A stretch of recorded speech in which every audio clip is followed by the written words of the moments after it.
I am back for episode 7 of the Sonic Alchemy perfume talks and scent presentations, I suppose. Hope you're all well. I'm going to jump right into things today, and I'm going to try and keep this below half an hour if I can, although we'll have to see about that. Thank you for watching. I really appreciate it. This is going to be this is number 7 of 10, so I'm really excited to see where the last few go. Jumping right in today, I have a lot to talk about, and it's going to be very exciting. I'm going to start off, like I always do, with a reading. Today's reading is from this absolutely amazing book, Perfume Legends, French Feminine Fragrances. For anyone who's interested in perfume, interested in how it's made, the bottling, whatever, this is absolutely essential to you. I got a second-hand copy, maybe off eBay. I'd really recommend it. It's fantastic. I've read it back to sort of front to cover, well, cover to back a whole bunch of times, and I really think it's one of the best books you can find about perfume. I'm going to read a little section about it, about a perfume that was launched in 1889 called Jicky by the perfumery house Guerlain.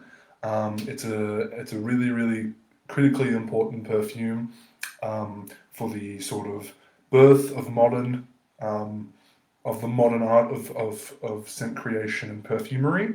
So I'm going to read from 2 different sections, and it's important to realize that that this perfume is sort of thought as the beginning of, I guess, what some perfumers would refer to as the archetypal time of perfumery, and I can talk about that after I've done the reading. So I'm just going to jump right in here. Jicky is regarded as the first modern perfume because it is the first sophisticated composition. No one had smelt anything quite like it before, says Philippe Guerlain. And it was composed by Amy Guerlain, just so you know who this is, Amy's great-great-nephew. Before Jicky, perfumes were made with a single floral note. Everything was derived from that simple note, so a perfume called jasmine would be made of jasmine, rose of rose oils, and so on. Jicky was the first to combine natural and synthetic materials to create a perfume with many different facets: fresh, florally, spicy, oriental, animalic.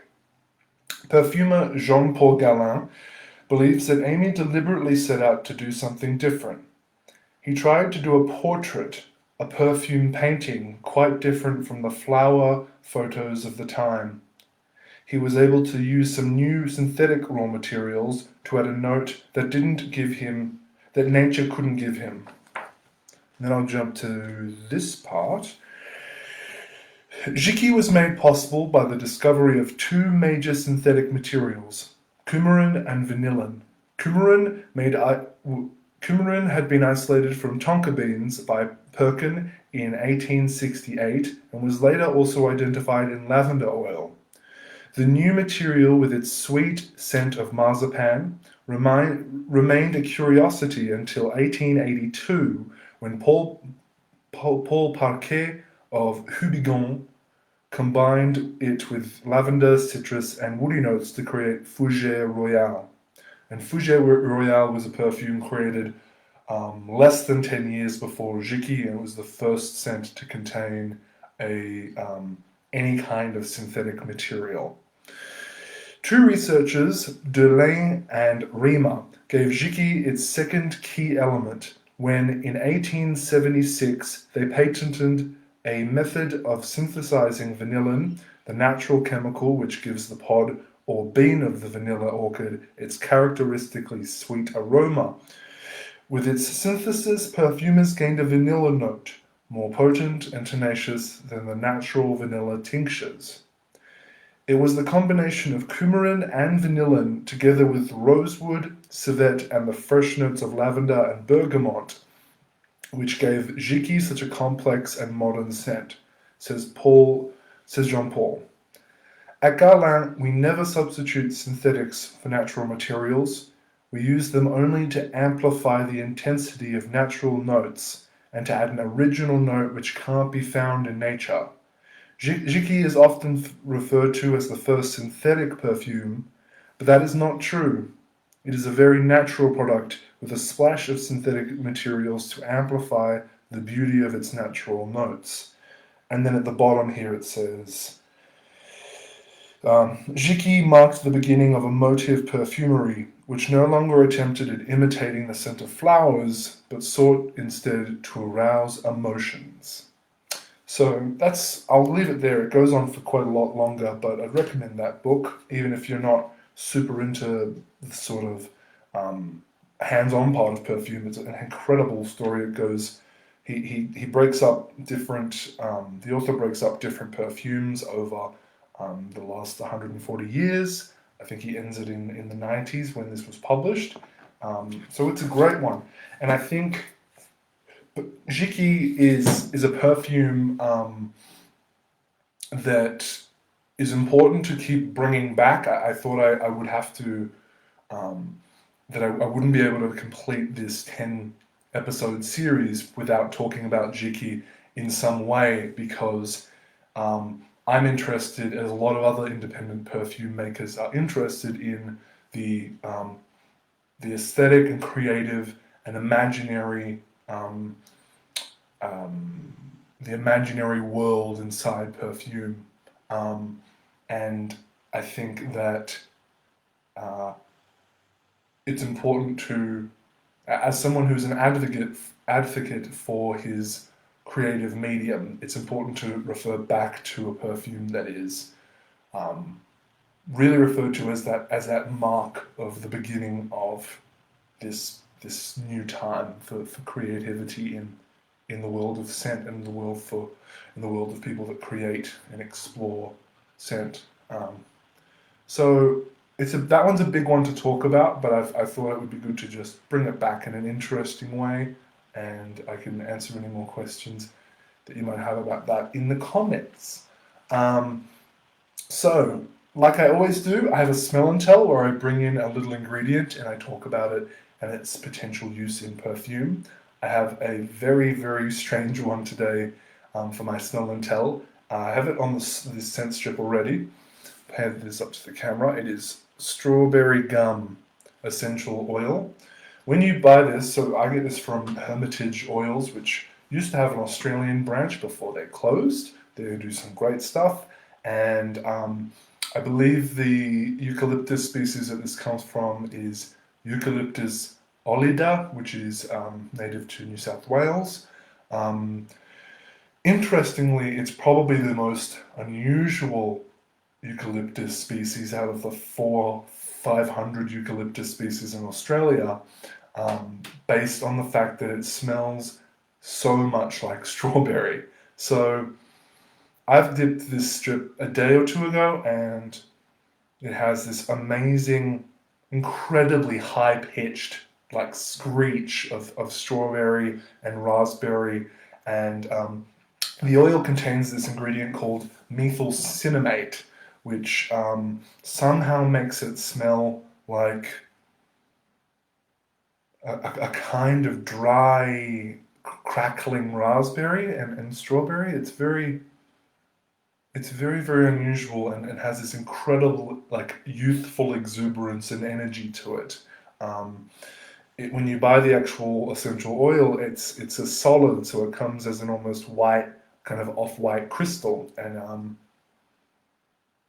it's just such a cool idea that you would think everyone is so familiar with eucalyptus and its relationship with things like cough drops and Vicks Vapor Rub and that kind of thing, but to have something that smells so different and in the world of, and really goes into the world of fruit, it's just quite amazing, and it feels like something out of Willy Wonka or something. It's very cool.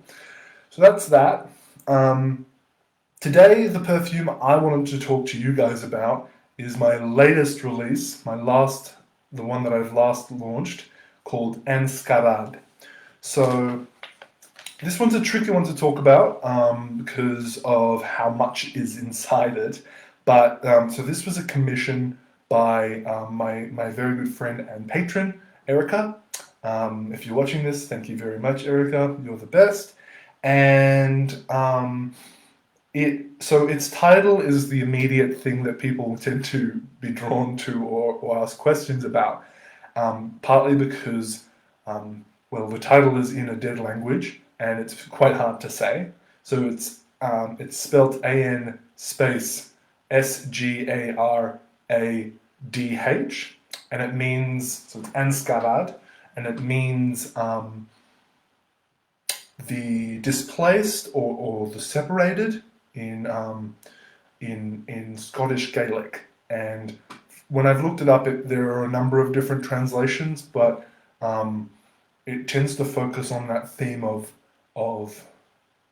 being separated from your home, no longer having a home, those kinds of ideas, which are quite,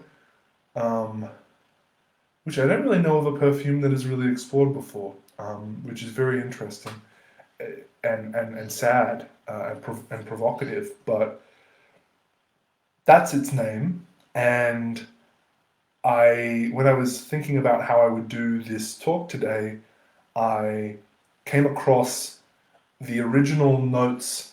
These have been ripped out of a leather book that I have.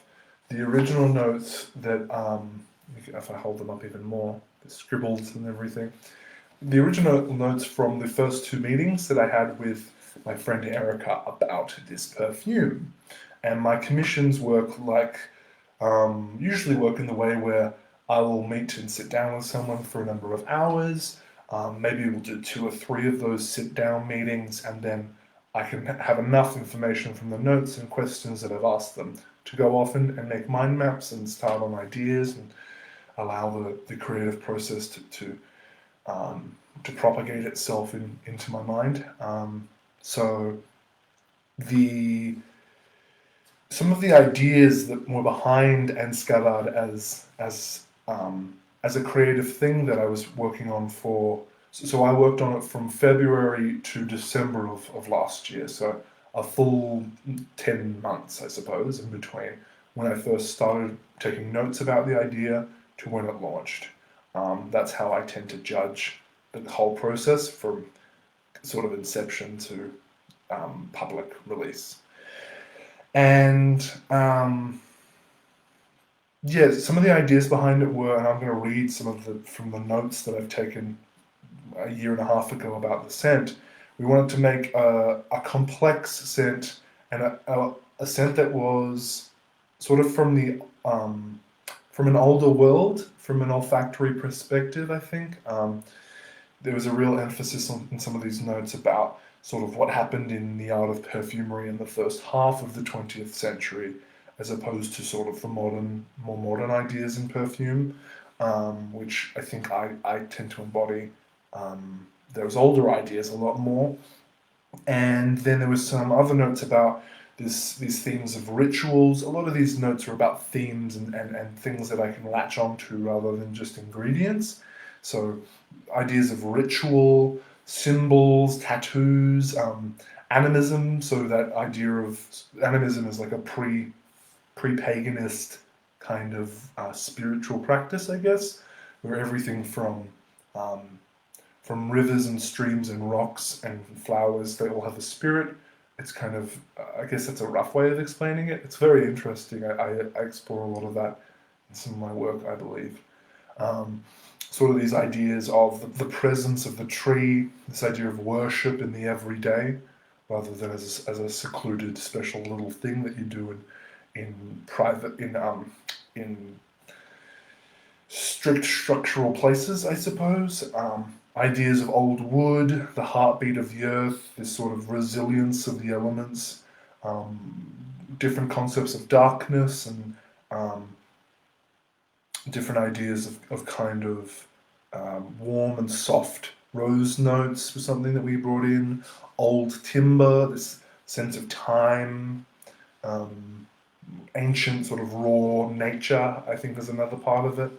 And then something that I ended up focusing on quite a lot at the beginning, but I really had to get my head around this as I was starting to work on things, was not just the importance of what's called Bulgarian rose otto, which is the rose note in this perfume, But I began to realize that in perfume we tend to um, specialize and hype up the importance of the rose as a singular flower so much more than so intensely that we tend to forget that it's actually a whole plant, and that a rose is quite a complex thing, and that there are kind of, as a plant as a whole, the rose almost is its own little ecosystem, and there was this real emphasis of the whole rose, the rose leaf, the wood and the thorns, the dirt, and the roots of the rose, how the petals change smells over the times of day, stuff like that, going more in depth um, rather than hey, here's your rose note, which is fine, but we wanted to go right into it with this scent, which was interesting because it meant that the heart note that I ended up building for this scent featured a lot of rose, um, but really sharply contrasted with all these other green and mossy and geranium-like notes that combined together to make it a lot more than a rosy heart note, which is interesting, and so um, and so kind of unusual for that kind of scent, in my opinion, at least. And I hadn't worked in that way before, and kind of getting that idea of the still shot, this kind of snapshot of the rose as a whole being, as an encounter um, with this special plant. Um, so another part of it as well was to think about. I don't think I'd ever really worked with notes that evoked that kind of um, well-worn old leather clothing kind of ideas of soft leather suede, and sort of the fine leather of books, that kind of gentleness, um, the gentleness of some of those smells, and how complicated and subtle they get when they age, is something that's so interesting to me. And I sort of ended up building a lot of ideas, really sharply contrasting ideas. And as a result, Sgaradh is really kind of my most complex scent. It has a lot of different things going on in different places. So, some are moving all the time, others are still, some move slow. It's kind of a different. Every part has a different pace and a different um, adds a different textural and thematic element, without a doubt, to me. And interestingly, kind of to go back to what I've actually used in the perfume. So I have built this sort of heart note that is obviously the sort of the key of the perfume itself, which contains this rose note with this bourbon geranium. Bourbon geranium comes from an island called Bourbon Island, which is in, I think, the Indian Ocean, and has this beautiful kind of green, pure rose note that's quite high pitched. It's very interesting. Um, if you are not too familiar with geraniums, you can find them pretty easily. They're very good to sort of crush in between your fingers and smell. Really playful like that. Um, what I found as well was that when I was working with some of this rose otto from Bulgaria, which is in my black and deep red, it's in a very small way, it's in blue and monolithic, I was finding that if I was adding the geranium back to it, I was getting this beautiful textural combination where the rose would answer to the geranium and the geranium would answer to the rose. And so this accord, again, a term, perfumery term that is just referring to two sort of key ingredients in a perfume locking together to form the rest of the perfume. That's how it works in a basic way, at least, is this geranium with this rose, and it tends to give it textural qualities that evoke the petals of the rose in a way that's really important and tends to be lost in some of the rose oils, in my opinion. So I've sort of built from that and added in all of these different green notes, some notes that sort of smell like the stem of the rose, some notes that smell like sort of the decaying leaves, and some sharper, grassier notes, like galbanum, which is an Iranian grass that kind of grows in the northern foothills of Iran, and it has this really piercing kind of almost hair-like grass scent that I use a lot and I love. I think it's one of the most interesting ingredients, which is a big statement because there's lots of ingredients. But so I've sort of combined some of these green notes, and how I sort of thinking back for this video, how I was thinking about it was, I think I had acquired this, well, I got to a position in the creative process building this heart note that I couldn't evoke the color and again, all my work has to do with synesthesia and scent color. I couldn't evoke the color and the texture and the sort of frequency that I was acquiring when I was smelling the actual leaves of this rose. I was basing a lot of this idea off a rose plant that was actually in the person who commissioned this perfume's garden. And so I was collecting some of these leaves and taking them home, and they had a really interesting green scent that was sort of cool and high-pitched and sweet and very green. It was very, very interesting. And so I found this this mint oil from Albania called horse mint, and it's by far one of my most sort of beloved minty smells, I think, because it has all of that good sort of classic cold coolness that you get from any kind of normal mint, but with a lot of different kind of green notes. I find it absolutely fascinating. And so I was using that to evoke the leaf of the rose and kind of juxtapositioning that with the actual rose scent itself.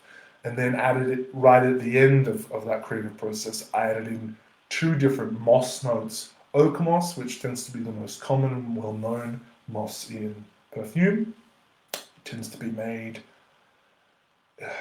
either in like Yugoslavia or Morocco, I believe. And then another moss just called tree moss, which I can't quite figure out where that's from or what particular variety of moss that is and how it's different from oak moss, but they smell quite different. One has a bit more of a smoky, intense, woody concept, and the other is way more green, kind of that classic green, dark black moss sort of vibe, which I love. And putting all of that together just to make the heart note was a big process for me, and then sort of moving on. And a lot of this was, I was finding it, when you work on something for that long as well, it can be quite hard to like figure out how things are relating to each other as a whole. Something that's so difficult in my work, I think. And I was given at the start of this creative process a book called The Blood of Roses by Tanith Lee, which I read a section from maybe in the second or third. I read a really beautiful section, it's my favorite section in the book, about trees and about kind of the early pagan worship of trees. And So go back and watch that one, and if you haven't yet, because it's really a lovely section.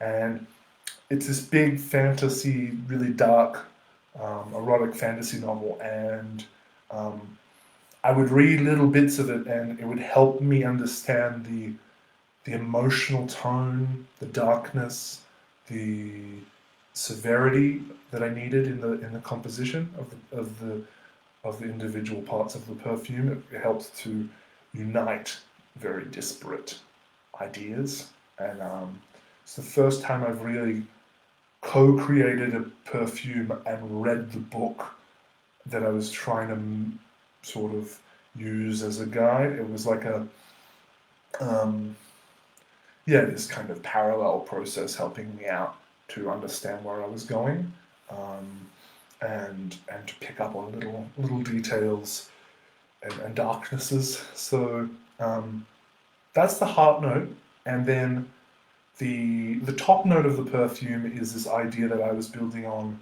featuring a lot of different cold, cool, kind of clear, almost transparent ideas, kind of glassy smelling ideas, using different ideas of rosewood. Rosewood is a tough thing to find now a bit, because it has to be made. You tend to find that it is not widely made anymore, and it mostly comes from South America. And so I found this eco rosewood, and which has this beautiful, cool kind of a little like lavender. If you took all that herby classic smells of lavender and you just had that cool kind of smoothness, and then with a couple of different frankincense notes. I think I actually combined it with white frankincense and green frankincense. So you end up with this really cool and calming still element with a bit of green. I worked in a couple of other things like something called Alchemy gum. Alchemy, yeah, Alchemy gum. Yeah, I think that's what it's called. Which it actually smells a lot like dill and lime, and it ended up taking that out, and you get this kind of lovely coolness, and it helps to extend the perfume up. I think it's good to think about a perfume having a sense of height and both vertical and horizontal existence, I think. So that was the top note, which is quite a simple little blend as well, but just pushes the heart note in a little way and kind of covers it, which is really nice. And then the sort of secondary heart note, I guess, is this Daphne idea. I could do a whole episode talking about Daphne. It's a lot to get through, but in a really quick kind of way, I was working on this scent last year as well as a different commission for someone's 30th anniversary for their wedding, and they both wanted we both needed a Daphne note for each scent. So I really got bogged down and found everything out about any kind of thing to do with the smell of Daphne. Daphne's not a big thing in perfume. You can't get a natural oil from it, at least as far as I can tell. The flowers may also be poisonous, or something like that, I think, which would make sense as to why you can't get a natural extract from it. So I would do this thing every morning, particularly because Daphne in Canberra flowers around that sort of mid to late winter into spring. I would do this thing where I would walk on my daily walk and find a little Daphne bush when someone wasn't in someone's sort of garden that they didn't mind, and I would take a little bit of it and smell it. And obviously, when you pick a flower, as soon as you've picked the flower, it starts to die. So the smell immediately starts to change.